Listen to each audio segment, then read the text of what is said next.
The Canada, United States line. White man, how dare you? How dare you? That was kind of racist. I'm a privileged white man too. How was that racist? But you know what I'm You doing? just called me a privileged white man. You cannot be racist to white people because white people are the dominant race in this country. I swear to God, I am so sick of white people. Remember when white guys used to be cool? Side eye, you know white men and white boys have not been cool in actual uncensored history. Okay, well, I guess it's gonna be like that then. Hi, my name is Sydney, welcome back to hell. And as per usual, before we launch in, today's video is sponsored by Ground News. I also just wanted to say a really big thank you to everybody who left me a comment or emailed me or messaged me with relation to the last video that I made about losing my hearing and some of the other neurological things that have been going on. I just didn't realize how many people in this community are in the same boat, so it was simultaneously depressing to read that so many of you are also going through it, but also it was really comforting because it's nice to know that I'm not alone. So yeah, the overwhelming thoughtfulness and kindness completely blew me away. And funnily enough, some of my friends and loved ones were reading through your comments as well, and they were just like, Sydney, everyone's so nice. So biggest thank you for all of that. And I am gonna take a lot of the advice that I was given and go and see some more professionals and go and get my brain scanned and do some other bits and pieces. And I am still trying to get through all your emails, so if I haven't responded yet, I haven't forgotten you guys. It's just, I just got a lot of them. So all of that aside, let's get into the video. So back in mid-2023, I actually made another video about this exact topic, which came about after I watched a street interview where a British woman was asking people, what are straight white men good for? And the responses were about what you'd expect. What's a straight white man good for? Straight white men? Yeah. Not a lot. Yes, this basically sums up the entire vibe of the video. What are straight white men good for? Being rude and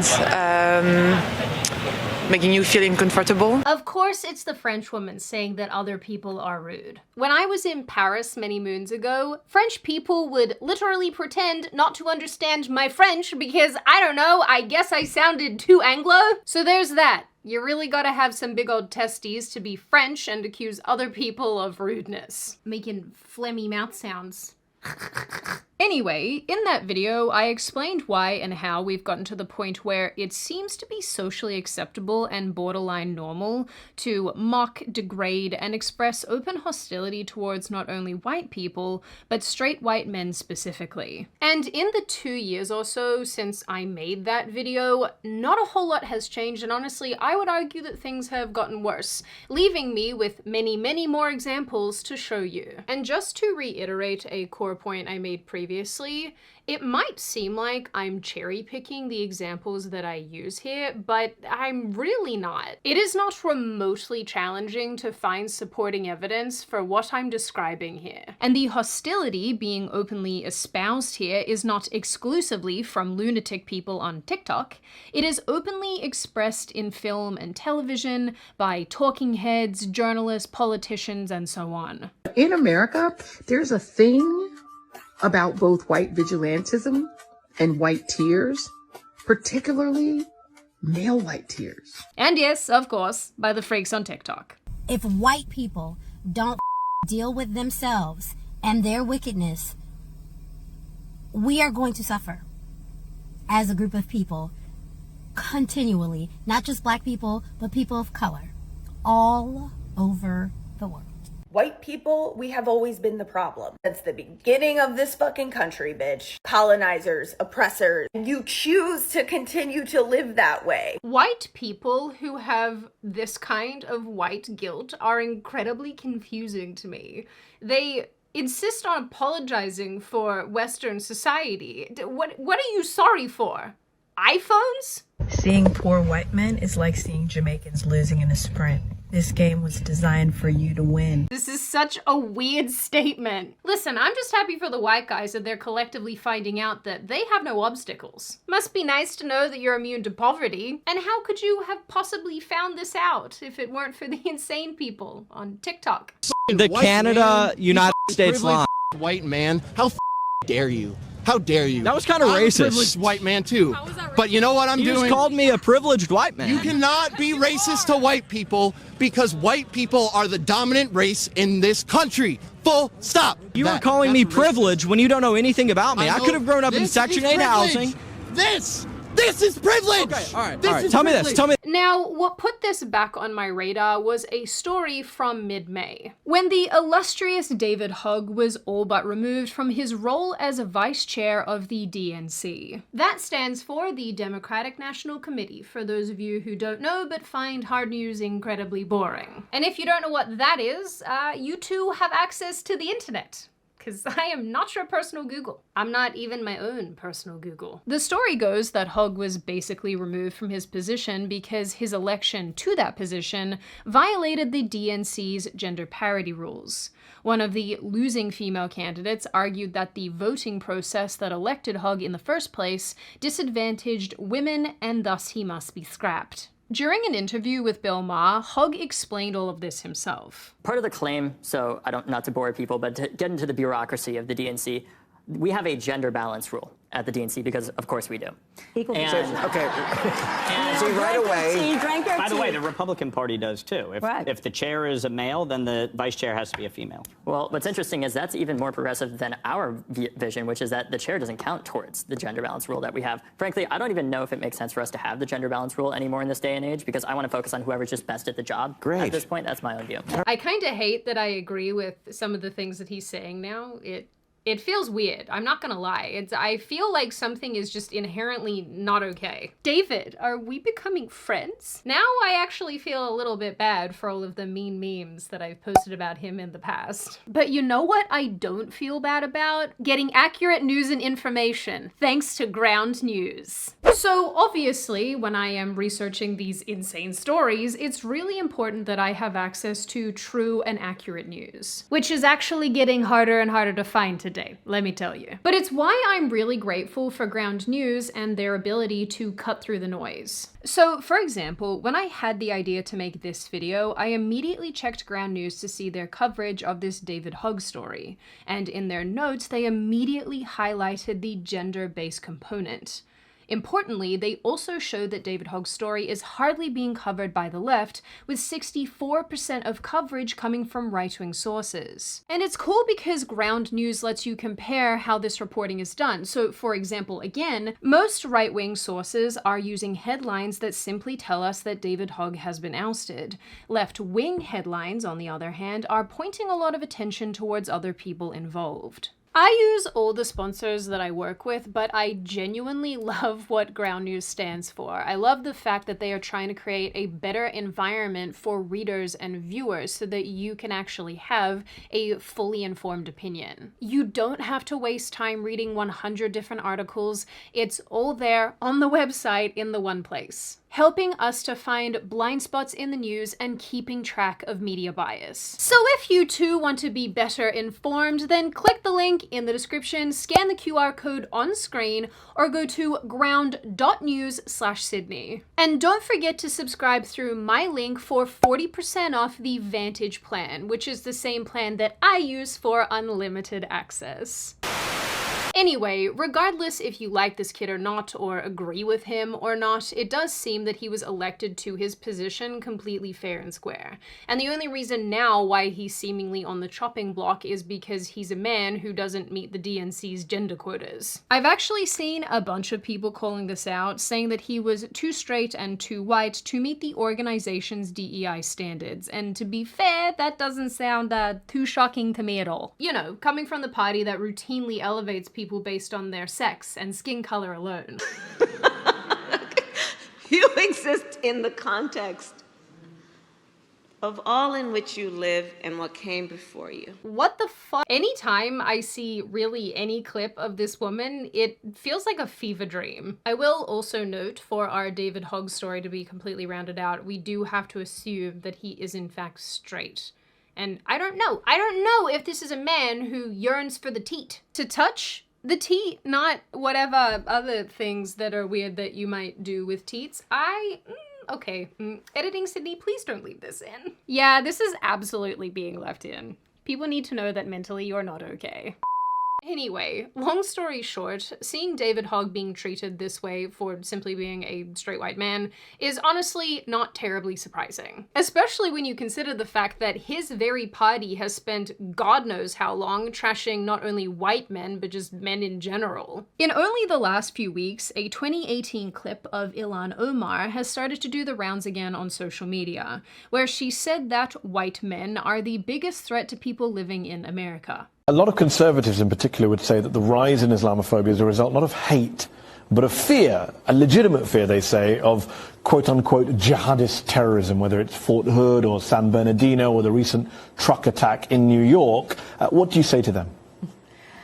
I would say our country should be more fearful of white men across our country, because they are actually causing most of the deaths within this country.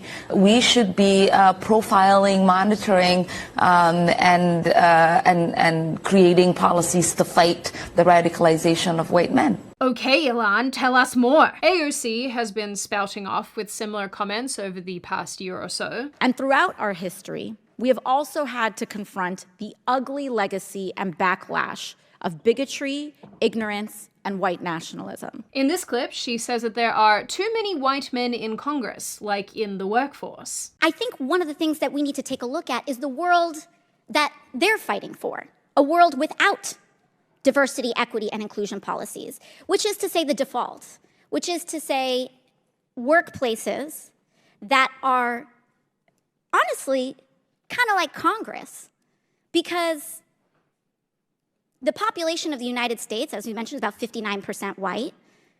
Do you know what percentage of Congress is white? I don't, but I know that we finally have 60 members of the Congressional Black Caucus, which is progress. But even then, 75%. White Americans make up 60%, 59% of the US population, 75% of Congress. Men are 50% of the population and make about 70% of Congress. Congratulations, AOC, that is how percentages work. David Hogg himself has called Democrats out for alienating his very demographic. In December 2024, he went on national television and said that he got immense pushback for suggesting his party reach out to young men.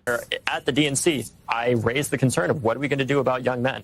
And I heard back from people an enormous amount of vitriol. Why would I ask that question? Why would we focus on that? What's genuinely so funny about all of this is that while the Democratic Party has been shooting down David Hogg and his actually legitimate suggestions, and also trashing white men, they recently launched a new initiative called SAM, Speaking with American Men, to try to reconnect with you all.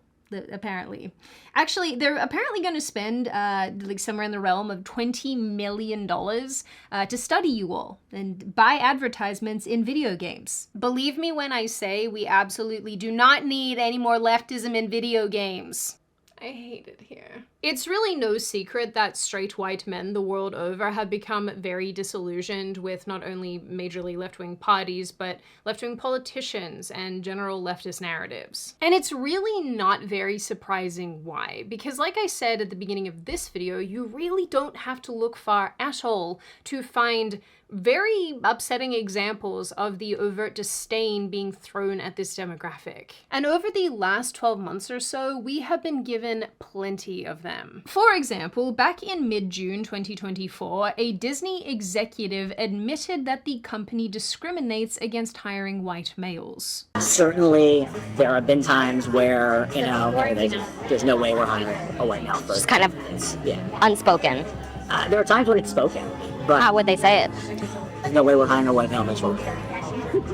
They say like straight to you, or okay? They'd be very careful how they message that to agents. As far as Disney's concerned, I'm a white male, and that's not who they're looking to promote at the moment. You know, I've been at the company 11 years now, so I have friends in HR and I have friends in those divisions, and they're like, look, nobody else is going to tell you this, Mike, but they're not considering any white males for the shop.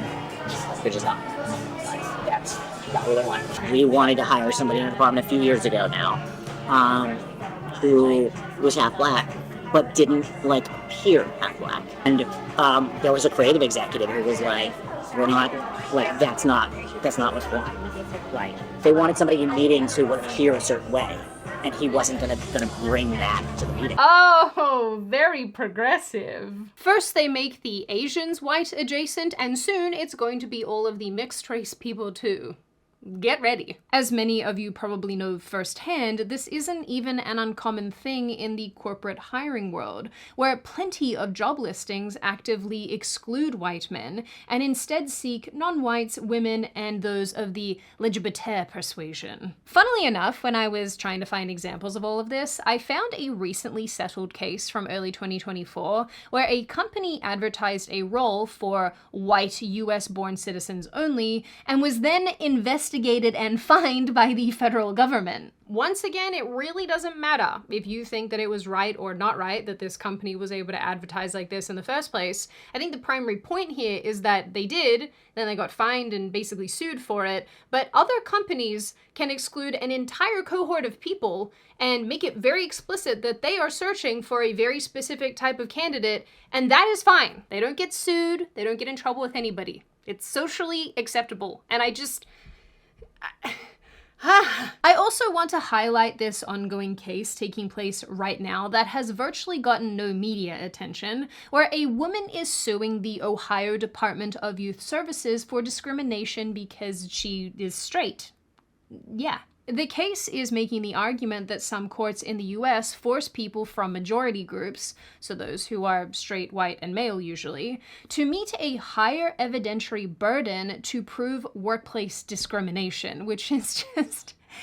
It's so crazy that it's like this. This case is actually in the Supreme Court right now, and the ruling is expected in June 2025, and you best believe I am extremely curious to see what comes of this, because I think that depending on how it goes, there's going to be some very major implications, and I'm alarmed. Also, unironically, you kind of know that things are a bit cooked when you're having to meet a higher evidentiary burden just because of your skin color.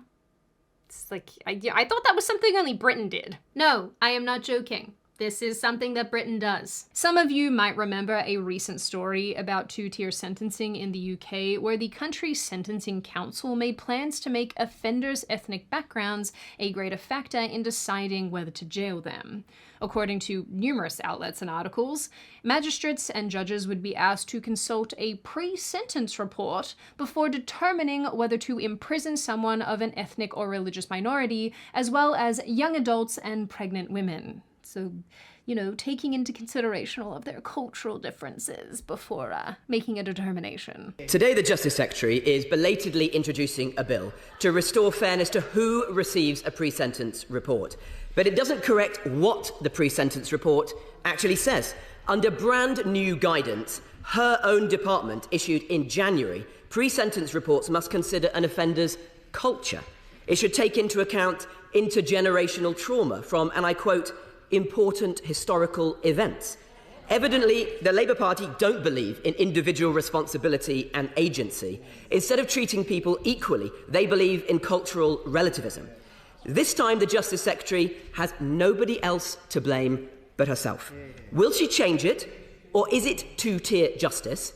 And is that the Labour Party's policy now? To be fair though, this has been happening for so long, not only in the UK, but also in Australia and in other Western countries as well, where people are effectively given a slap on the wrist or very, very lenient sentences because justices and people in the justice system are taking into consideration things like cultural differences when somebody is SA'd or something horrible happens to them. And the argument is like, oh no, we can't send them back to Afghanistan because they will be treated much more harshly over there because this stuff don't fly. Which makes me feel things on the inside in my soul that I am not allowed to articulate on this platform. There's also the way that crimes are reported and presented by the media and in the news. Think about all the drama surrounding the show Adolescence that essentially painted young ethnically British boys as the primary perpetrators of violence in the country. Or even the very recent incident that took place in Liverpool where a man drove his car down a street full of people.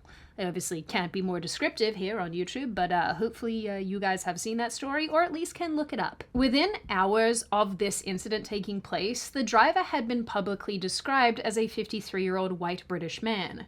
People were extremely critical of this, saying that when the perp is not this demographic, this information is often delayed or fully kept under wraps. This even led to admissions from UK police who said that people should not expect them to release every suspect's ethnicity in the wake of an incident. Now, there obviously isn't just one reason why this is the case, and some of those reasons are more legitimate than others. But I do think, if we are being honest with ourselves, a lot of this is happening because, like I said before, it is socially acceptable to villainize and demonize this specific demographic. The demographic of straight white men. In saying that, I also think it's worth noting, and this is just my opinion, that basically every group in society is attacked or demonized or vilified or whatever for one reason or another. I think as people and as groups of people, we just sort of naturally have our own intolerances and dislikes and bigotry. So I'm not trying to make the claim that white men are uniquely targeted in that respect. But where I think this issue starts to diverge comes from the fact that, like I have said probably 3 or 4 times now,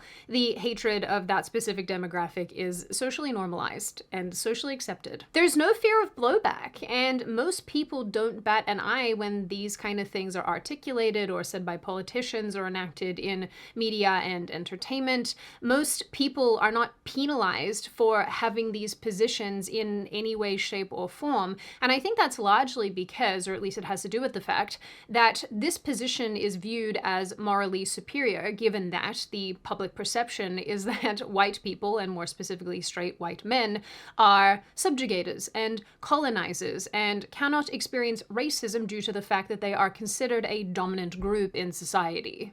I'm literally right in the middle of filming, and I'm gonna put this in my video. I will call you back.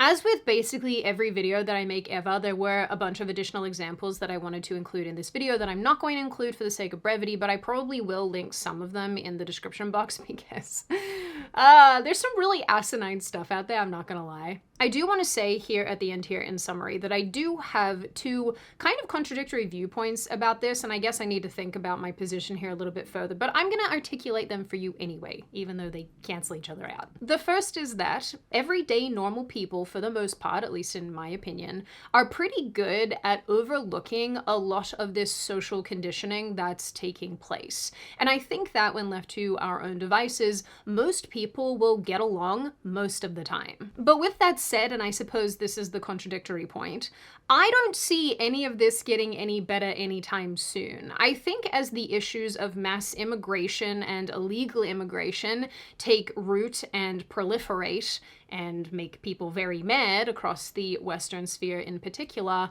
I see the attacks on straight white men or just white people or different groups of people getting worse and worse, and the division and the polarization getting worse and worse as we all become racially conscious and forced into our own little groups. So in the end, while I do believe that most people are very capable of getting along and being good to each other, I also think at the same time that while the very legitimate criticisms of immigration and this immigration debacle that's going on in the West continue to come up and continue to accelerate, we are going to see more and more hatred directed towards the colonizing white people as a way of deflecting blame. Now, on that very happy and pleasant note, and before I open the floor to all of you, this is just a reminder to check out Ground News using the link in the description or scanning the QR code on screen. I love Ground News. I think that what they're doing is incredibly cool, and if it is something that you are also interested in, go and check them out.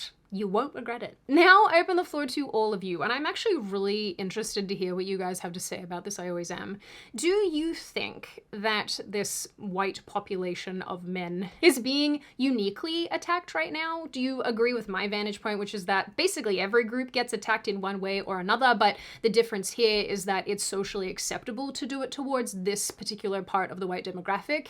Do you think that this is not really a big deal? And yeah, white people are colonizers, and this should be happening anyway. We should all be getting put in our place. Do you think that it's good? Do you think that it's bad? Do you think that overall people can overcome this and see through this terrible social messaging? And what do you generally make of this issue overall? As always, if you have made it this far in the video, congratulations. I always like having you along for the full ride. If you are new here and you're not subscribed already and you would like to see more of me and more of this kind of content, feel free to subscribe to the channel, as well as leaving this video a like and a comment, because I do read the majority of them and I like hearing your feedback. Of course, in the interim, I hope you all stay very safe and very well, and always make good choices, and I will see you wonderful pretty people in the next video.